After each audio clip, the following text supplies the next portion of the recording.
Estamos aqui presente a Letícia Noia dos Santos, né, aqui do programa, também da Embi Morumbi, e o Luiz Guilherme Aduirno, também do programa de pós-graduação da Embi Morumbi. Eu vou ser o coordenador da mesa. A apresentação ela vai ter aproximadamente 15 minutos, né, e depois de todos apresentarem, a gente faz aí a nossa discussão e as nossas arguições aí dentro dos temas. Vamos iniciar aí pela Letícia, né, e boa apresentação, boa mesa, né, e boas discussões aí sobre arte, design e tecnologia, que eu acho que vai ser bem interessante. Você quer fazer o teste, Letícia, para a gente poder dar uma olhadinha? Olá, Daniel, vocês me ouvem? Me veem bem? Uhum. Tá. Vamos colocar para apresentar, então.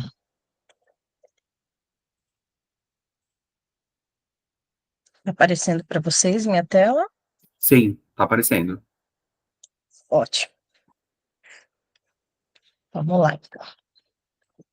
Eu vou compartilhar com vocês, né, um pouquinho da minha pesquisa, que é Design e Educação, estudo sobre metodologia projetual do design no ensino superior. A minha orientadora é a professora Andréa. Eu estruturei a apresentação hoje em 9 tópicos, né?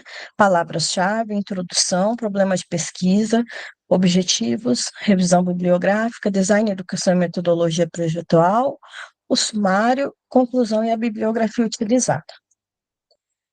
Então, as palavras-chave da pesquisa: metodologia projetual, design, educação, metodologias ativas e ensino superior brasileiro. Para falar um pouquinho, né, brevemente da introdução, a pesquisa está sendo desenvolvida por meio de revisão bibliográfica, com foco no estado da arte, e entender as situações de aprendizagem, ensino e aprendizagem no ensino superior, relacionadas às aplicações no ambiente educacional de estratégias de ensino que utilizem a metodologia do design como fator de contribuição para o desenvolvimento formativo em sala de aula, né? Então, tem 3 vertentes aqui, né? A questão da educação, design e a teoria histórico-cultural, esse diálogo com a teoria histórico-cultural como proposta metodológica, né? Pensando na relação do estudante saber no processo formativo do ensino superior. O nosso problema de pesquisa é pensando em propor uma reflexão sobre esse processo formativo no ensino superior em design por meio do estudo dessas técnicas aplicadas em sala de aula para desenvolvimento de projetos. Então, o objetivo geral, né, é analisar as metodologias projetuais utilizadas no ensino superior, dentro da temática design e educação, para que a gente consiga compreender as práticas pedagógicas e sistematização das técnicas de ensino e aprendizagem que envolvam a utilização desses métodos projetuais, considerando o desenvolvimento do estudante da graduação em sua integralidade. Aqui, os objetivos específicos, né? Então, primeiro, analisar a bibliografia sobre metodologia projetual, design, educação e ensino superior, explorar o desenvolvimento da metodologia projetual do design no ensino superior, depois mapear as concepções teórico-metodológicas trabalhadas nessas instituições, né, pensando na abordagem do design junto com a educação e os possíveis desdobramentos. E o número 4, entender a relação do estudante-saber por meio da metodologia projetual do design aplicado em sala de aula, e, por fim, explorar os dados coletados e, a partir deles, né, analisar essa sequência de aprendizagem didática no contexto design e educação. Na revisão bibliográfica, como eu falei, né, a gente parte de 3 pontos principais.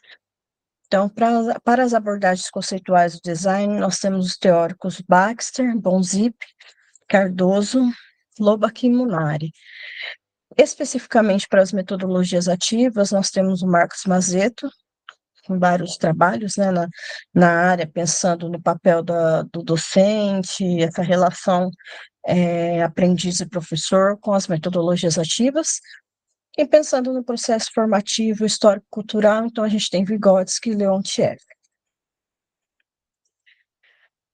Para falar um pouquinho em design, educação e metodologia projetual, eu trouxe, então, conceito, né, desses três teóricos, e o Loba, o que ele traz, né, que o conceito do design, ele compreende a concretização de uma ideia em forma de projetos ou modelos, mediante a construção e configuração resultando em um produto industrial possível de produção em série.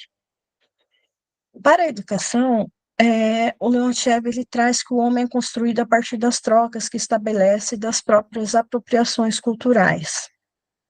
E já para Cardoso, quando ele fala de metodologia projetual, ele fala que a gente precisa integrar, né, no cotidiano acadêmico e profissional, mais projeto e pesquisa, atividades culturais, sem perder de vista a natureza essencial do design como atividade projetual.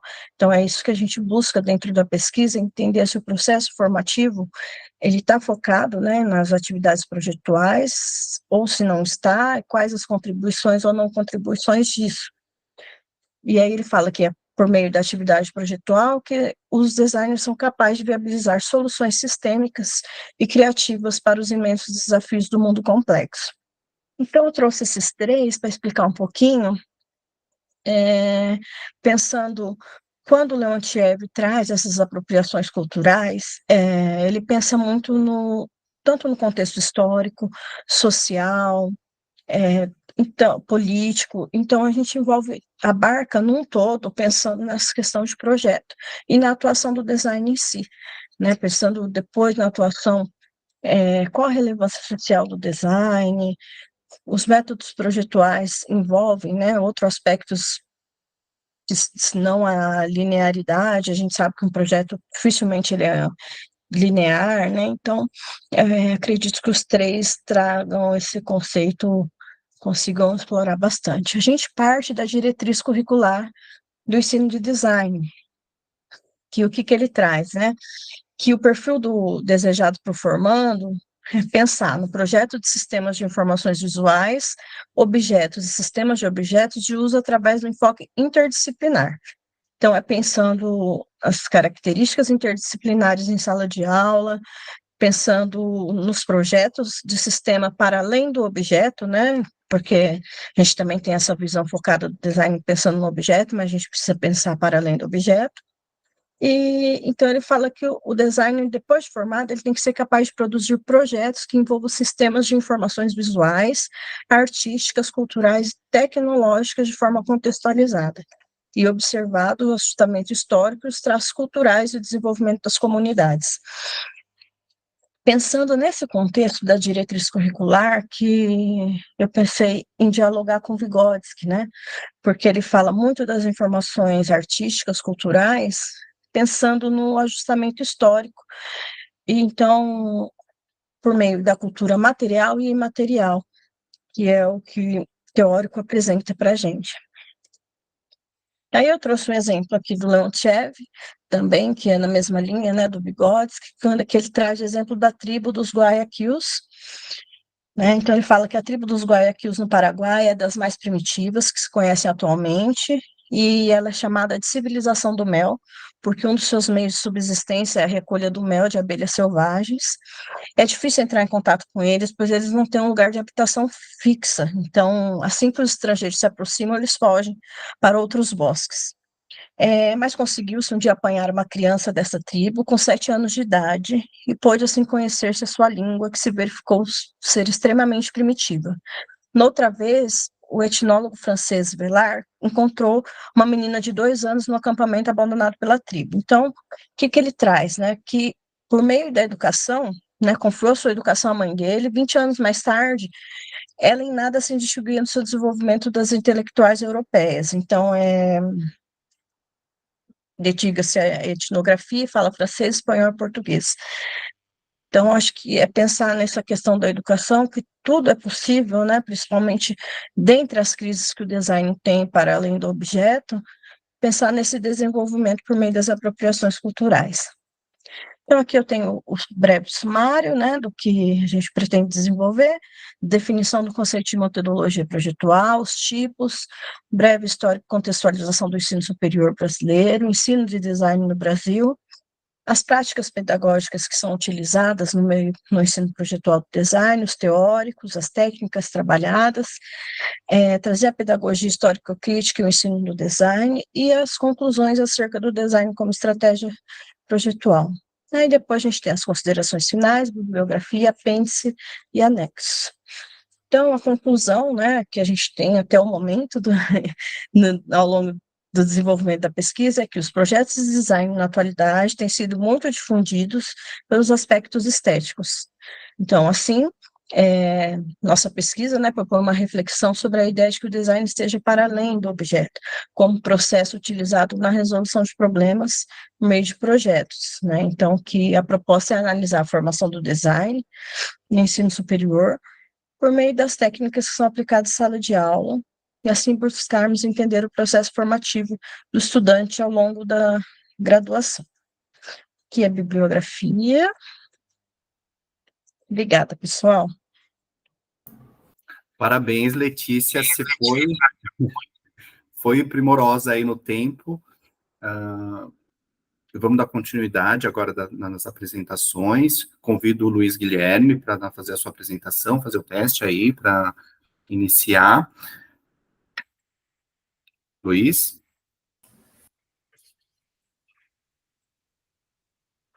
Você está no mudo. Tá me ouvindo agora? Agora sim. Agora sim. A internet tá meio ruim aqui, mas vamos lá. Deixa eu abrir aqui então a apresentação.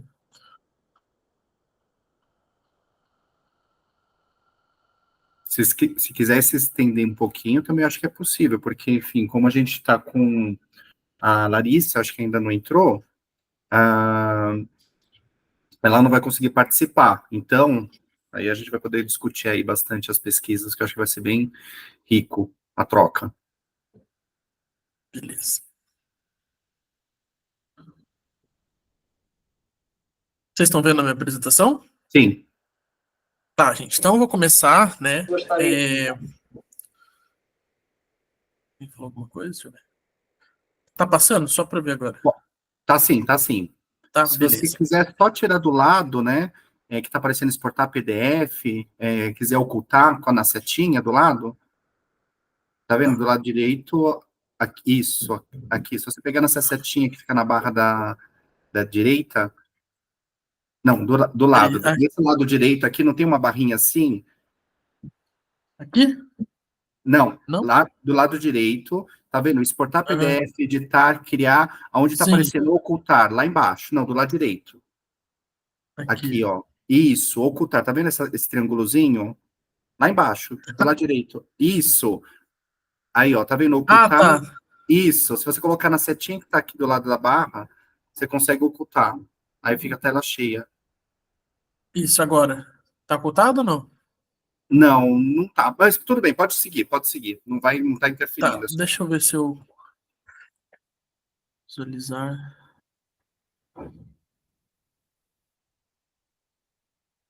E agora, como é que tá? Não, agora você saiu. Eu saí? Tá, Saiu. peraí. Eu vou dar um zoom, eu vou tentar seguir por aqui mesmo, pode ser? Pode.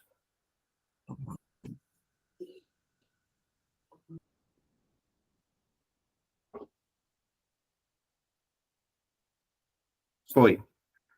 Foi? Tá. Tá indo então agora, né?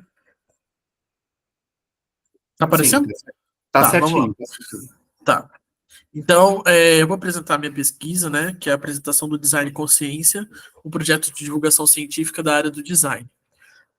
Esse projeto é um projeto do meu doutorado, né, em design, já está bem encaminhado, já estamos agora no momento de colocar o projeto no ar, coletar os dados para trazer para a tese.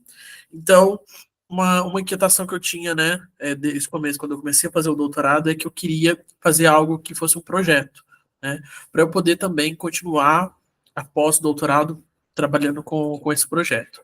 E aí, diversos projetos vieram na minha cabeça, né, e a gente, passando a questão da pandemia, um contexto bem conturbado, de diversas informações muitas das vezes não acadêmicas e científicas, sendo consumidas, né, por todos nós e de certa forma sendo disseminada. O projeto Design Consciência ele começou a se estruturar nesse período, né? Então, rapidamente, eu coloco aqui o tema, né? O tema desse projeto é a difusão científica, né? A divulgação científica da área do design para todos, por meio de um projeto que é transmediático e tem o nome de Design Consciência. Partimos do pressuposto de que há uma falta de acesso ao conhecimento científico da área do design por parte de profissionais e atuantes do mercado. Eu fiz uma pesquisa, eu até falo um pouquinho dela depois, tem até um dado aqui importante, mas eu apliquei uma pesquisa para verificar se a comunidade de designers em São Paulo e região do Vale do Paraíba, Litoral Norte, se eles consumiam conteúdos da área do design e quais eram esses tipos de conteúdo. E a maioria dos conteúdos que são da área do design são conteúdos que não são acadêmicos e científicos. E esse público consumiu bastante conteúdo da área, conteúdos científicos de outras áreas. Então aqui eu achei uma lacuna, eu falei, por que eles não estão consumindo conteúdos da área do design, né? E aí o problema, né, e a hipótese da minha pesquisa é de que não há um perfil que compartilhe, que faça divulgação científica da área do design, né? Existem muitos perfis, perfis, sites e tudo mais, que divulgam conteúdos da área do design, mas muitas das vezes não são científicos. Então, o meu problema é resolver como é que eu vou difundir, como é que eu vou disseminar um conteúdo científico da área para profissionais, para estudantes e para pessoas que se interessam pela área do design e gostam da área, têm interesse, mas não vão ler uma tese de doutorado, não vão ler uma dissertação de mestrado e não vão ler um artigo científico. Como é que eu pego esses conteúdos, essas discussões e adapto para uma linguagem mais acessível para todos os públicos? Então, o meu projeto ele tem esse tema, né? Quero solucionar alguns problemas, então fiz vários questionamentos, né? Se os profissionais de design eles acompanham as atualizações da comunidade acadêmica e científica, se esses profissionais eles acessam esse tipo de conteúdo, quais são as mídias e formatos que eles acessam. Então, tudo isso eu fui me questionando e trazendo, eu fiz uma pesquisa, então, conforme eu tinha falado, aplicada para ter dados para poder traduzir isso no projeto. Então, basicamente, né, o que é o Design Consciência? O Design Consciência ele é um portal, uma plataforma de divulgação científica, né, com o objetivo de levar essa ciência do design para todos os públicos. O Design Consciência ele tem 4 pilares muito importantes. O primeiro, que é a ciência. Então, o compromisso meu com o projeto é aproximar as discussões científicas da área, então, beber das fontes científicas que são produzidas principalmente academia, né, e institutos de pesquisa, para a comunidade, para a sociedade. Então, aqui, o outro pilar é a sociedade. Então, é um projeto que não é um projeto lucrativo, né? Um projeto, posso dizer assim, que está relacionado ao meu doutorado, mas não tem uma perspectiva ainda de mercado sobre ele, né? Então, eu quero realmente que seja um projeto que atenda a sociedade, que dialogue com profissionais, estudantes, né? Sociedade em geral. Então, é um projeto que é destinado para a comunidade, então, entende-se que o projeto ele tem um design social, né? A gente já discute bastante sobre design social, ele tem essa perspectiva, esse viés. É um projeto da área do design, então os conteúdos, as divulgações científicas são da área do design, e aqui o design abrangendo todas as sub-áreas, né? Então, design gráfico, design da informação, design de moda, design e arquitetura, design e arte. Então, ele é bem amplo, né, nas suas outras categorias. E o quarto pilar é a comunicação. Entendo que eu sou profissional de comunicação, né, sou publicitário, então eu entendo que a comunicação é um ponto importante para fazer com que essas discussões acadêmicas e científicas que a gente tem cheguem para a comunidade, né? A comunicação ela só é feita e só é estabelecida por meio de uma linguagem, e essa linguagem ela precisa ser adaptada, ela precisa ser modificada no sentido de adaptação para que chegue e seja acessível para todas as pessoas. Não só a acessibilidade na questão de ter um computador ou ter um smartphone para acessar um conteúdo, mas entender esse conteúdo, né? Então não basta apenas chegar para as pessoas, mas elas precisam saber codificar e entender essa mensagem transmitida. Então, vamos lá.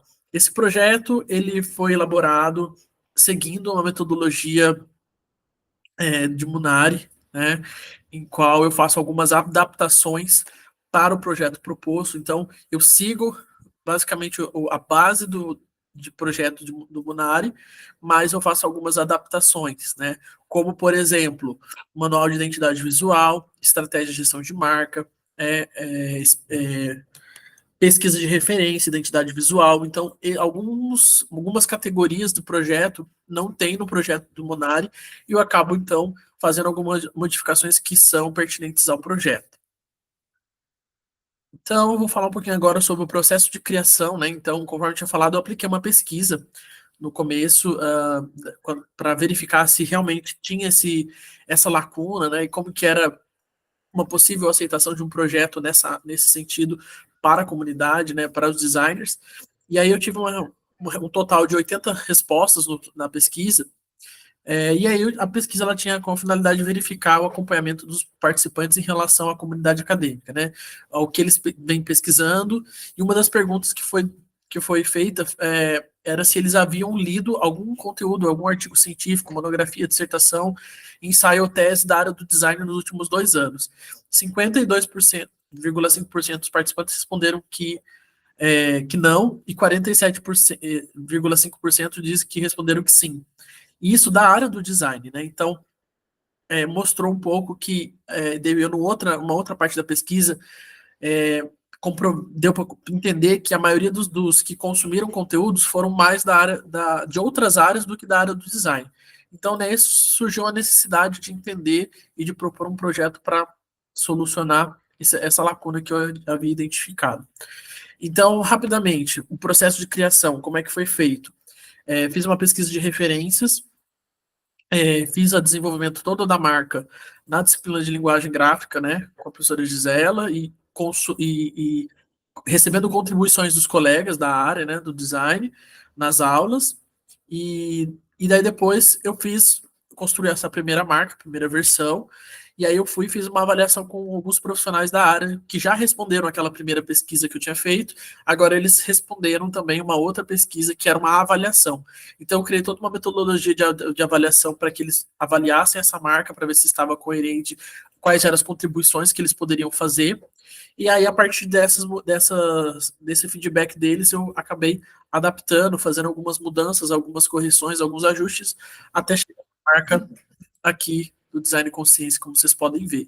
E aí depois eu acabei criando um manual de marca, né, um manual de identidade visual, e aí agora a gente já fez o lançamento do Design Consciência ontem, então já está no ar o projeto, e basicamente a estrutura do projeto, né, ele é um projeto transmediático, e então a perspectiva é que em cada mídia que as pessoas forem tendo contato com design consciência, o conteúdo vai sendo complementar, né? Então, eu não vou ver o mesmo conteúdo em todas as mídias, mas eu vou ver conteúdos que se relacionam, que são convergentes, até a pessoa chegar no material final, que seria um texto no blog do Design Consciência, que articula com a tese, a dissertação e o artigo da pessoa, né? Então, aqui eu fiz uma estrutura de todos os canais, todas as mídias que o projeto vai estar, né? Então tem a minha tese do doutorado, vai ter parceria com periódicos científicos,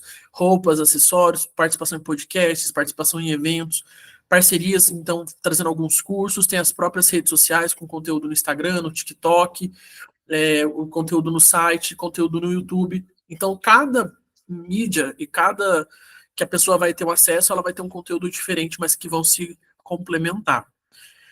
E aí, quais foram os resultados, né? É um projeto que ainda está em andamento, né?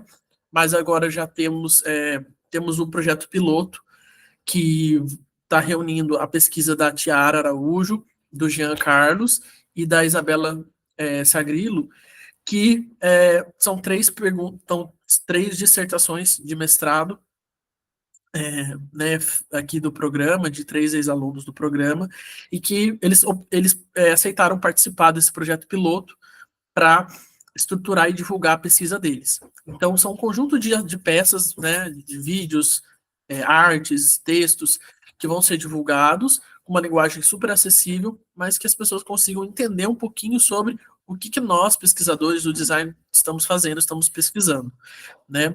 O projeto, ele tem eu tenho, né, uma perspectiva de expansão com esse projeto, né? Então, a minha meta, o meu objetivo é que seja um projeto nacional, né?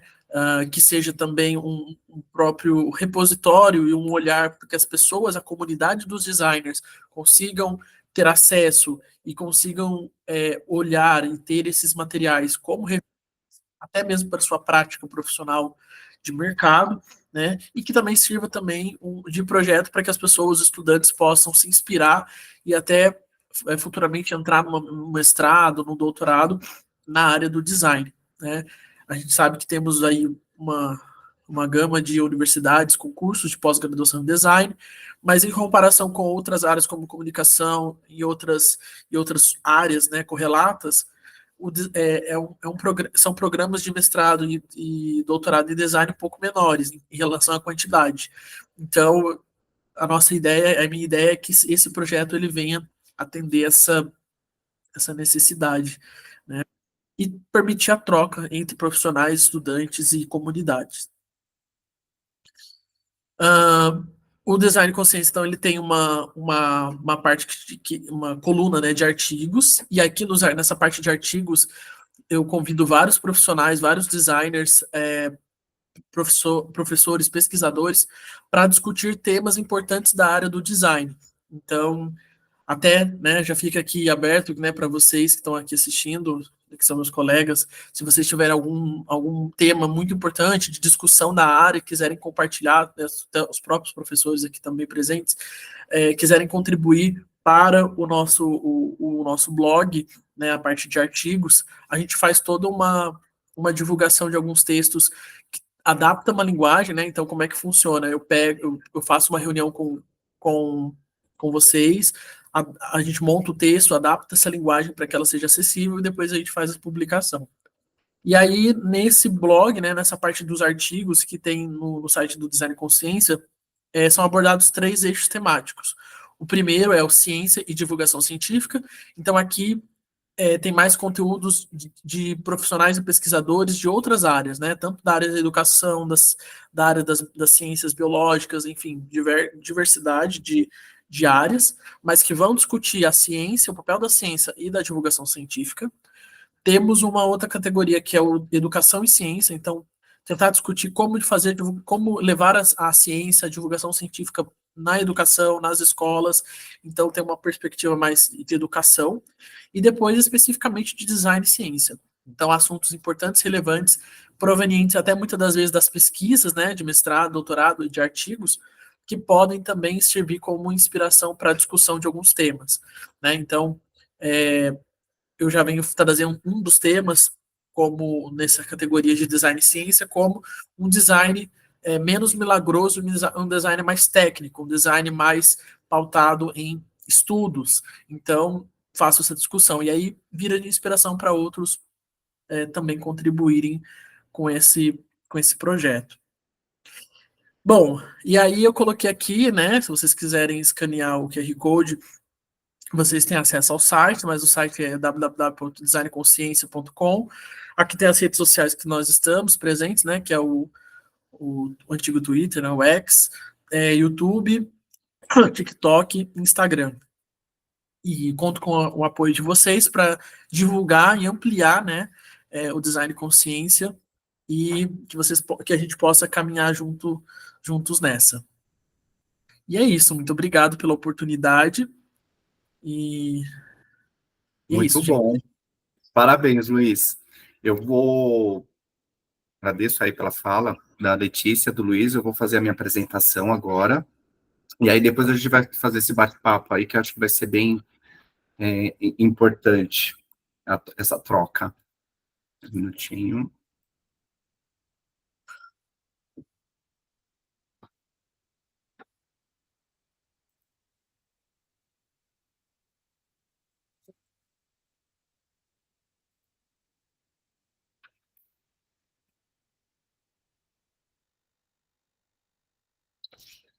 Vocês estão vendo minha tela?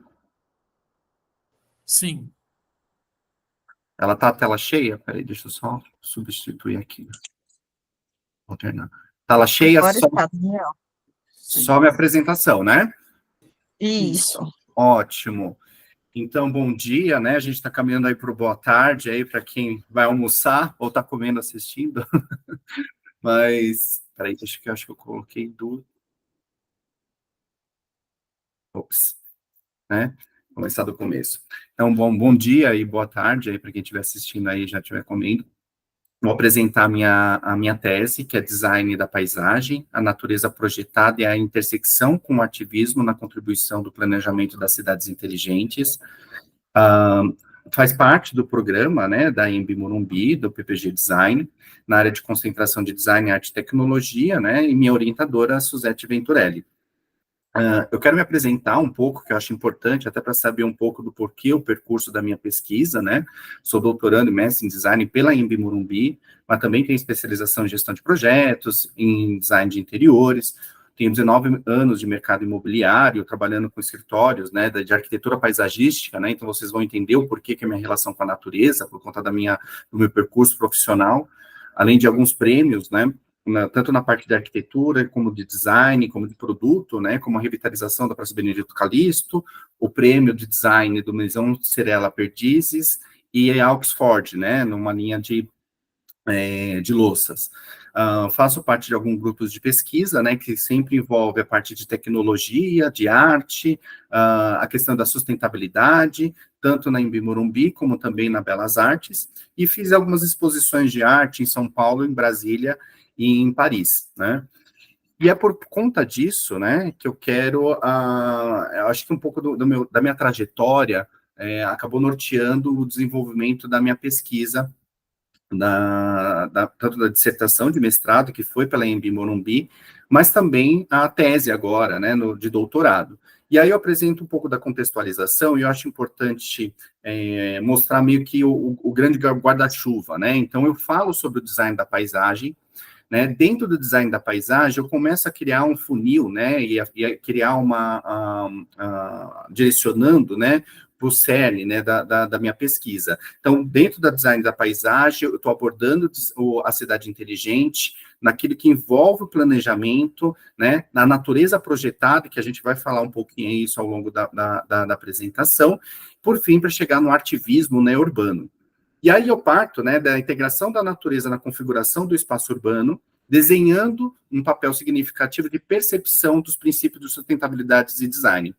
E aí eu trago justamente para entender qual que é a minha relação com o design da paisagem, com o conceito de cidade inteligente, né?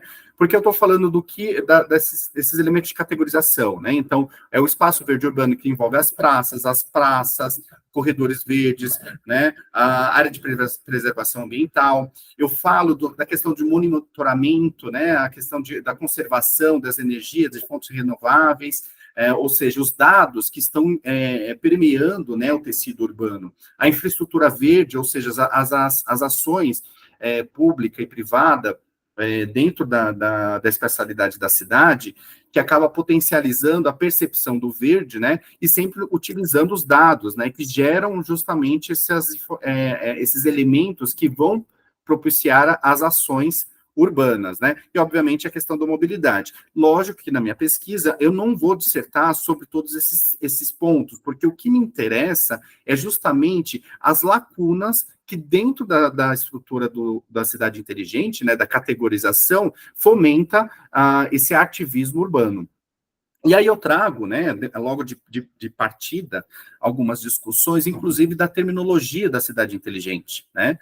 E essa terminologia, eu apresento uma visão decolonial, e tem até um artigo que a gente escreveu para um congresso na UNG, onde eu coloco a seguinte provocação, né? A amplitude do conceito de cidades inteligentes está vinculada igualmente à sobrevivência das pessoas e ao futuro próximo dessas comunidades, em sua relação com a natureza.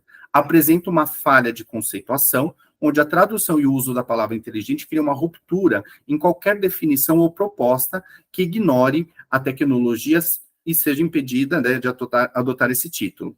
Por esse ponto de vista, os desígnios sociais estão atrelados à necessidade e ao uso da tecnologia numa reprodução de novas coisas no mundo que repelem e o que afere os recursos naturais. A partir disso, eu começo a questionar se realmente, né, uma cidade tecnológica, uma cidade do futuro, né, como é vendido, né, essa categorização de cidade inteligente, ela não precisa de um pouco mais de sensibilidade. E aí eu começo a trazer alguns teóricos, como o Adirubaldo Rensch, que ele trata sobre isso, né, sobre a cidade inteligente, sobre a inteligência artificial dentro do contexto de um urbano, né, mas a presença da natureza como um elemento de muita importância de qualificação desse espaço. Então, ele não consegue, ele trata, né, o conceito de cidade inteligente, mas não desassociada do elemento natural, daquilo que a gente entende como natureza.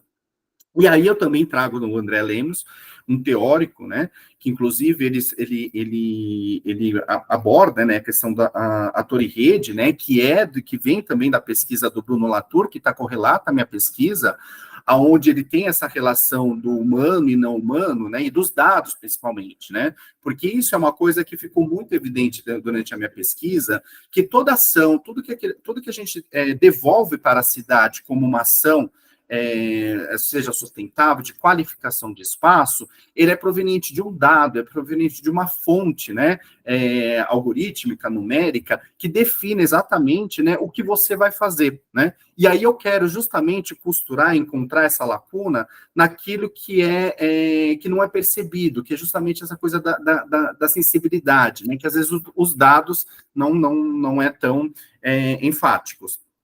Né? E a partir disso, né, eu começo a criar o entendimento, né, dentro da pesquisa, lógico, delimitado, do que eu vou extrair do conceito de cidade inteligente, né, ou seja, das ferramentas tecnológicas que eu vou utilizar de conectividade que molda esses espaços. Então, eu falo do planejamento do urbano sustentável, né, ou seja, essas políticas de incentivo de certificações, né, a questão da educação e engajamento comunitário, ele não está só atrelado à questão do planejamento da cidade inteligente, mas também ele acaba se tornando um subsídio e provocação para as ações artivistas, né, para se questionar o espaço urbano, para que de fato você tenha, né, o que a gente está discutindo aí no contemporâneo sobre a resiliência climática, né, sobre as questões dos impactos. Então a gente precisa dessa relação, né, de entender as políticas, de entender a questão da educação, entender o que provoca, né, enfim, esses artistas, essas comunidades a buscar um espaço mais qualitativo, mas conectado, né, obviamente, com a tecnologia e com as questões de planejamento urbano. E aí, a partir disso, né, eu tenho aí a minha discussão, e aí busca explorar a influência da natureza projetada, e aí entenda que a natureza projetada, eu estou falando do papel do profissional, seja o arquiteto paisagista, ou a pessoa, né, que voluntariamente acaba fazendo alguma ação no espaço urbano, que envolva a natureza, né, onde devolve esse respiro verde, né, vamos dizer assim, né, pelos indivíduos. Entendido como uma intervenção urbana de ação sustentável, e através do ativismo contribuir para o planejamento da Smart City. Então, na minha pesquisa, eu busco, através da influência da natureza, da influência desse projetar a natureza, né, dessa visão antrópica, né, que a gente tem do espaço, utilizando, né, os elementos da natureza, evidenciar, né, essas dicotomias que o espaço urbano ele deixa muito claro a partir das relações de dados, né, e do próprio planejamento da cidade. Então, eu construo aí a minha hipótese, que é a integração da natureza projetada e a arte no contexto urbano contemporâneo, especialmente em cidades inteligentes, podem promover as práticas sustentáveis e criar ambientes urbanos mais qualitativos, contribuindo para a melhor qualidade de vida dos habitantes e o design da paisagem. Obviamente, a minha pesquisa não tem, eu não tenho, enfim, condição de fazer uma análise qualitativa, né, com as pessoas, então eu vou me utilizar de teóricos, né, ou seja, que abordam essa temática, porque, enfim, numa tese, seria uma outra tese para fazer esse tipo de pesquisa, né, mas eu vou abordar os teóricos, e alguns eu vou apresentar aqui, e aí eu chego no meu objetivo, que é proporcionar uma visão abrangente e detalhada sobre a integração da natureza no contexto urbano contemporâneo, evidenciando a importância de considerar a natureza como parte intrínseca do desenvolvimento da cidade, utilizando São Paulo como estudo de caso comparativo com outras cidades inteligentes através das ações do ativismo. Então, eu faço uma delimitação da minha pesquisa, né, do James Locke, para articular todos esses temas, porque, de fato, né, são áreas extremamente complexas e eu preciso durante o percurso, criar essas delimitações. Eu crio 4 blocos de discussões, ou seja, 4 capítulos para ser abordado na pesquisa. Primeiro capítulo é um capítulo de apresentação, basicamente, onde eu coloco o conceito, né, de design da paisagem, cidades inteligentes a partir do século XXI, ou seja, eu quero o que está sendo discutido nesse momento, né, eu não quero a historicidade das cidades inteligentes, mas sim o que está sendo aplicado, entendido nesse momento, por isso que os meus teóricos, eles são mais contemporâneos. No segundo capítulo, eu venho já, houve a necessidade na minha pesquisa de delimitação de conceitos, porque quando eu falo de natureza, falo de meio ambiente, falo de espaço urbano, falo de arte, eu estou falando de um guarda-chuva que não cabe numa tese só, né? Então, como são termos que são extremamente delicados, eu preciso exatamente delimitar qual que é a minha perspectiva, qual que é o meu prisma que eu estou aplicando na minha tese. Para isso, eu consigo mapear a minha abordagem. Então, o segundo capítulo é uma delimitação de tudo aquilo que eu abraço, né, de discussão dentro da minha pesquisa.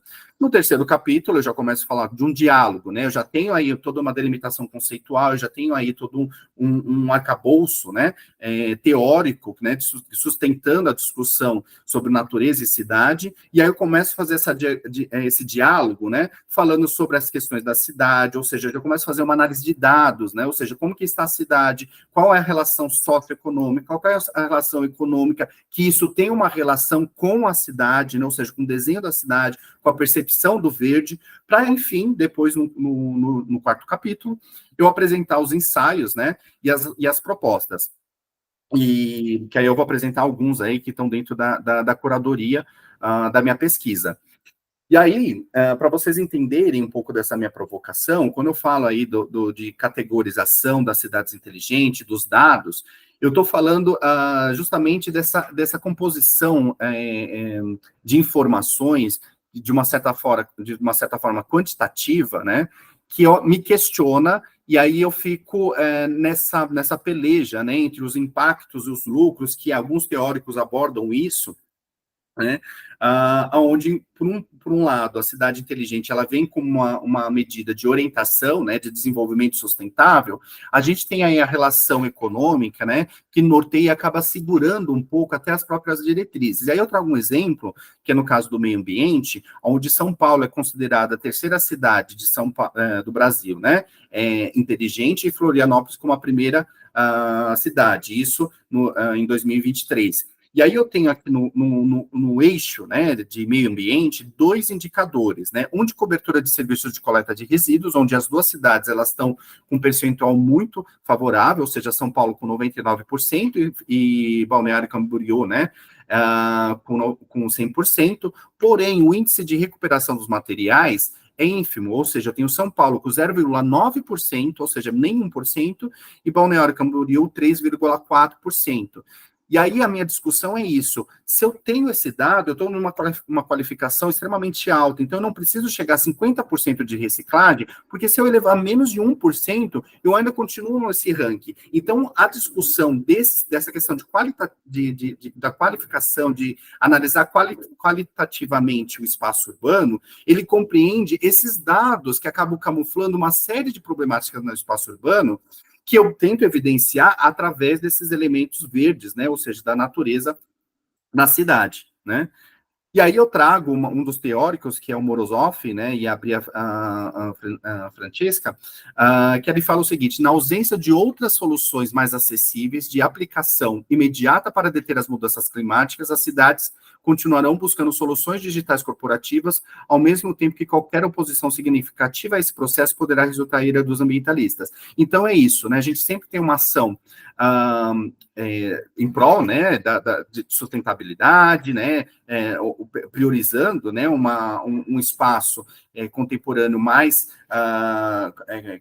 qualitativo, né, mas a gente tem aí a questão do mercado, né, a questão corporativa, a questão do lucro, né, sobrepondo, inclusive, nessas soluções.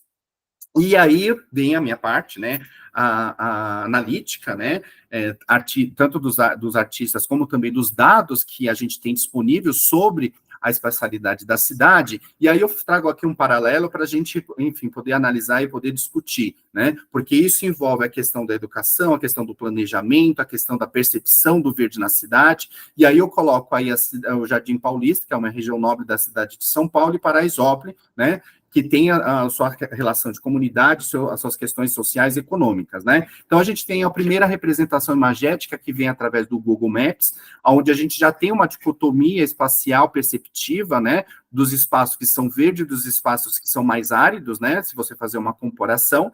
Quando a gente vê nesse outro portal de Connex Organ, que fala sobre as antenas, né, de conectividade, eu vejo um maior incentivo e maior interesse num bairro nobre em relação a um bairro periférico, né? Quando a gente vai para esse outro sistema de dados, né, que é o Tripedia, onde ele faz todo o levantamento arbóreo da cidade, né? Eu venho uma percepção de verde de 26% no Jardim Paulista, enquanto Paraisópolis cai para 4,4%, né? E aí a gente tem o artista Eric Flincher, onde ele faz na cidade de São Paulo, a gente tem aí numa escala um pouco mais aumentada, mas esses elementos, né, que são aqui em cima, vermelhos, são fotos tiradas por turistas, e os azuis são fotos tiradas por moradores. Então, você vê o maior interesse, né, inclusive de localidade, diferente em relação a Paraisópolis. E é justamente nesse ponto que o planejamento, a infraestrutura, o interesse sobre o planejamento de cidade inteligente acaba priorizando alguns bairros em detrimento dos outros. Mas a categorização da cidade acaba sendo a mesma, mesmo que outras regiões não tenham esse mesmo benefício. Isso faz parte da minha análise, né, quant, né, de dados em relação à cidade, em relação ao verde, porque eu percebo que a cidade, quando ela é mais verde, né, e isso fazendo essa análise de confrontando os bairros, você acaba tendo um posicionamento econômico, de valorização, que envolve uma série de outras questões sociais que permeiam as discussões dos teóricos que eu trago na minha pesquisa. E aí eu faço algumas provocações, né, dentro da pesquisa, né, trazendo alguns elementos que vêm, né, não em confronto, mas vem a contribuir, tendo uma relação mais democrática da cidade, como o Kit Smart City, ou seja, as pessoas elas podem ter aí uma forma de se alimentar pontualmente na sua localidade, né, as informações sobre poluição de ar, de sonora, de ambiente, e isso como ajudaria, por exemplo, se a gente for analisar o acontecimento no Rio Grande do Sul, né, se as pessoas pudessem ter um controle desses dados, né, e alimentar também as grandes bancos de informações de dados da cidade com essa monitoração, né, urbana. E aí eu trago, né, dentro da minha pesquisa, um conceito, né, do Data Ecology, que é do Máximo de Feritti, que eu acho que ele é bem pertinente, porque eu estou falando de um processo de hibridização, né, entre os espaços, sobre as informações, né, sobre as inovações tecnológicas, e aí eu trago esse meio que esse slide meio que para mostrar que a relação da natureza, das pessoas, do artefato, da tecnologia, dos dados, na verdade é uma única natureza, é um único ecossistema. Então, quando eu falo de cidades inteligentes, eu estou falando de natureza projetada, eu estou falando dos dados, né, dessas informações como um único elemento. E ele é correlato a um dos teóricos, que é o Edward Osborne Wilson, que fala sobre biofilia, ou seja, do indivíduo conectado com a natureza, e do conceito de data ecology, né, onde o indivíduo não é mais o único indivíduo, né, ele é o artefato, ele é a tecnologia, eles são os dados que eles geram, e isso tudo reflete no espaço urbano, isso tudo é considerado dentro das cidades inteligentes, né. E aí eu começo a fazer toda uma análise de dados, tanto das plataformas, né, onde eu faço uma curadoria. Então, aqui eu tenho uma curadoria de algumas artes, de algumas plataformas. Nem todas eu acredito que eu vou incluir na minha pesquisa, mas eu acho que eu preciso me aprofundar nelas para, enfim, né, fazer essa delimitação.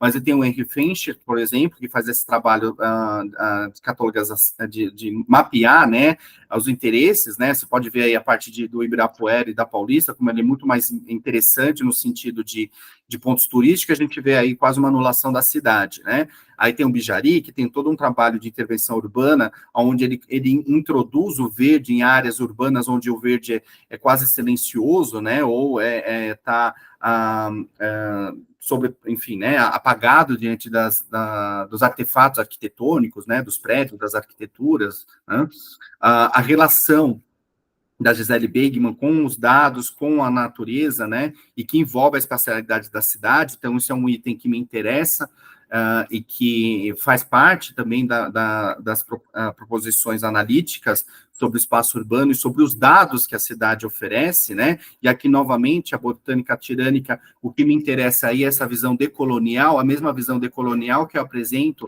numa análise teórica sobre o termo de cidades inteligentes, né?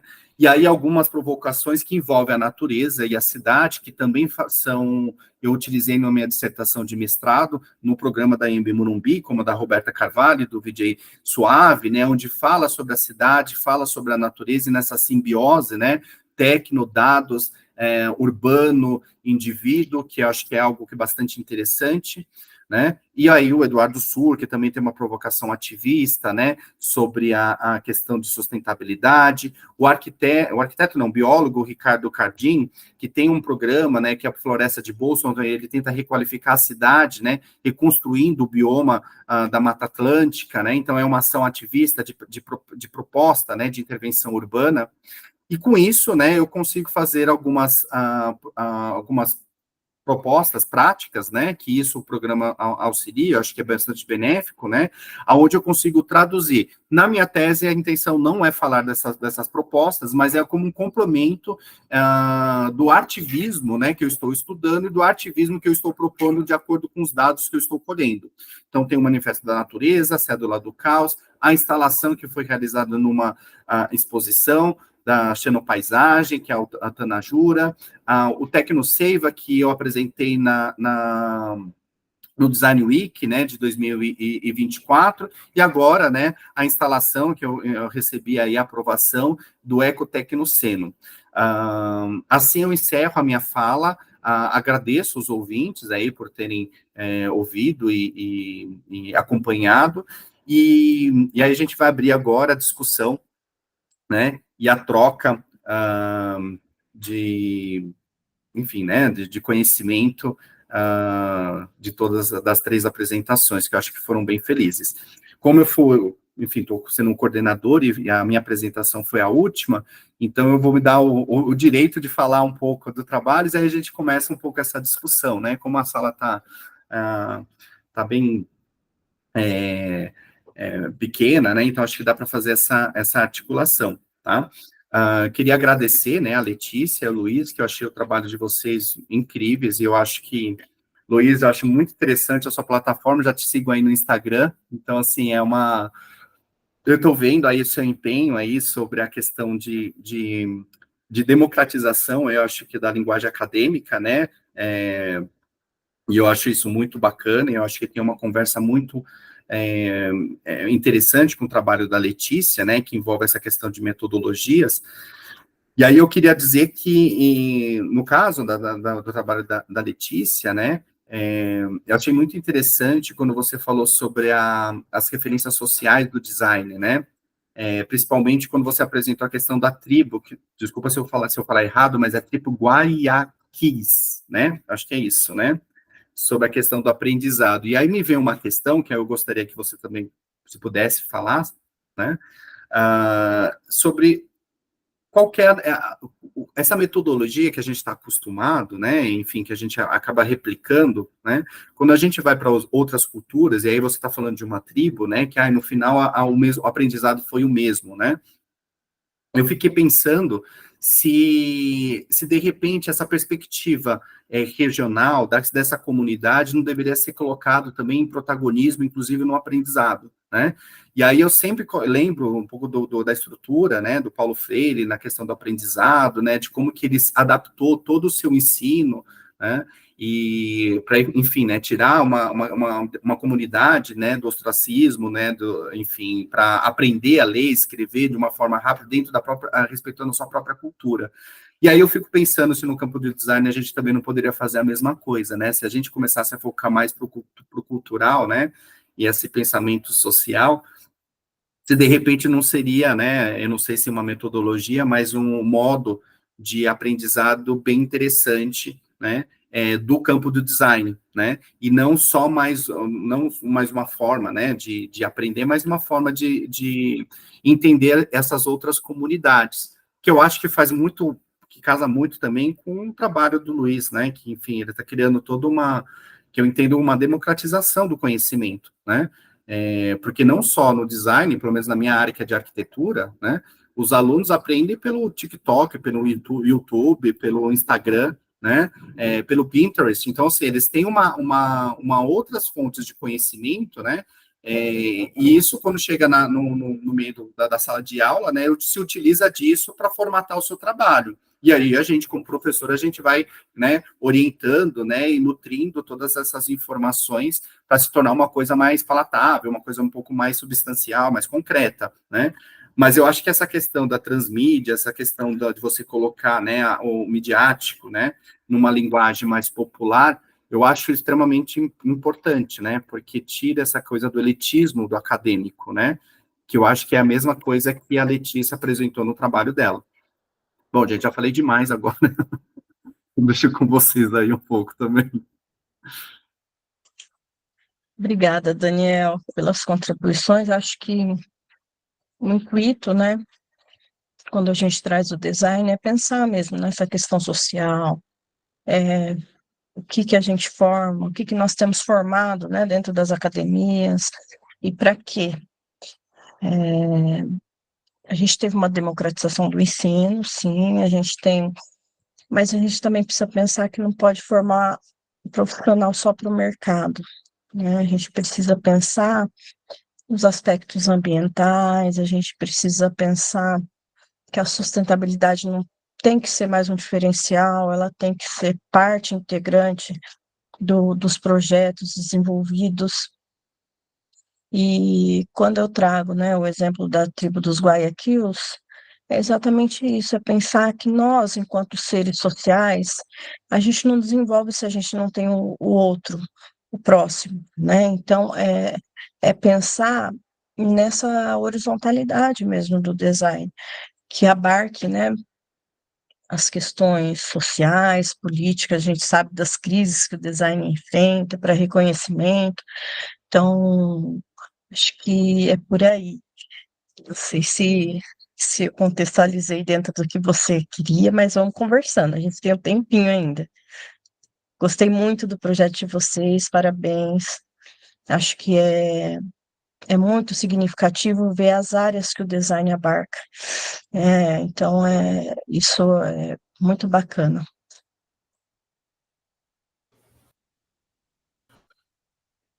Bom, parabéns pela pesquisa de vocês, né? A Letícia, acho que há uma intersecção muito relevante, né, das nossas pesquisas, porque quando eu começo na minha tese falando sobre a área, a importância, eu acabo falando de alguns problemas que a gente tem na área do design, né?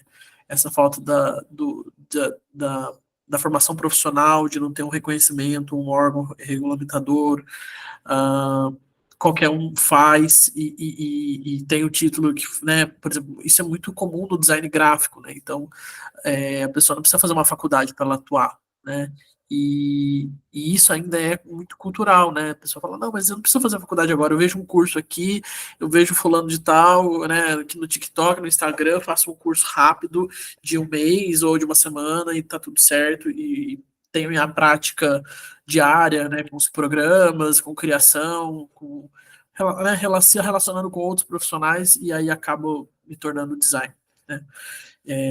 Isso eu vejo muito no gráfico, eu não consigo mensurar, né, em outras sub-áreas do design, mas é um problema que eu acabo também trazendo, né, nessa contextualização da minha tese.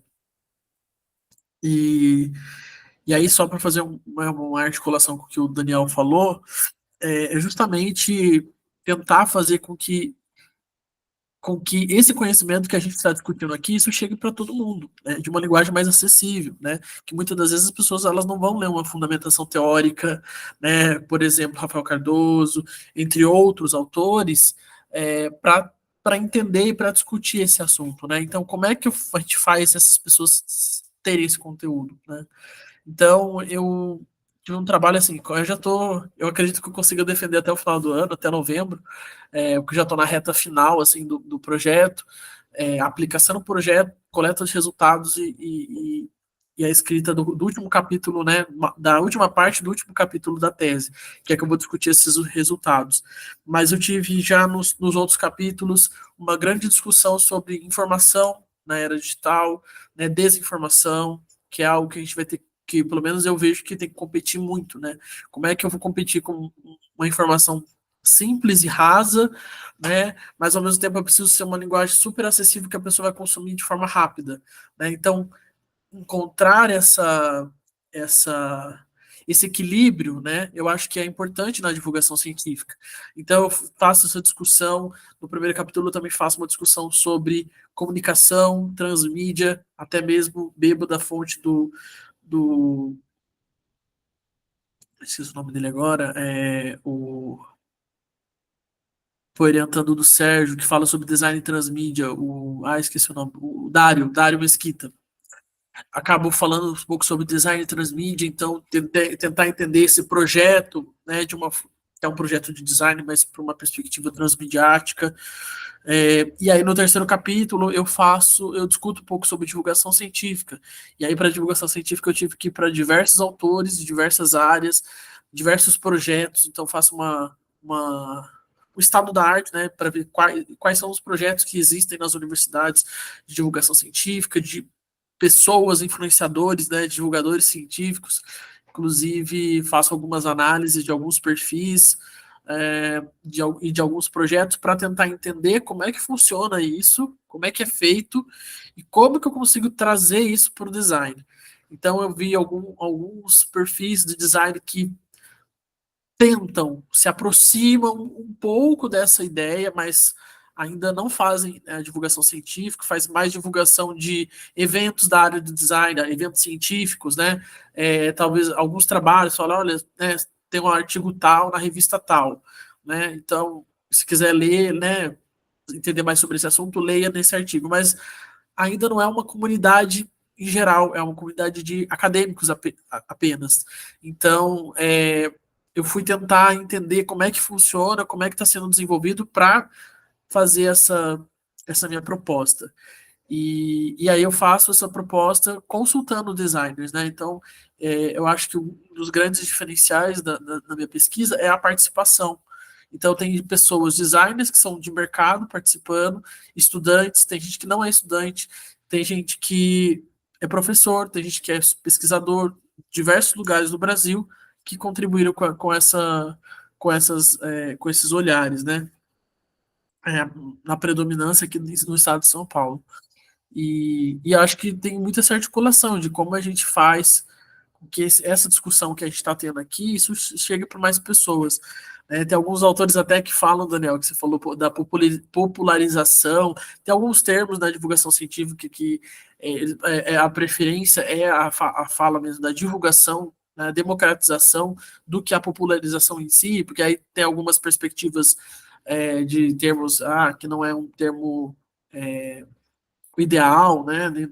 Mas há algumas discussões, isso eu até trago isso na minha tese, de alguns termos, né? Difusão científica, divulgação científica, comunicação científica, popularização do conhecimento científico, mas eu só estou trazendo isso para para poder discutir esse assunto, eu acho que articula bem com a fala de vocês dois.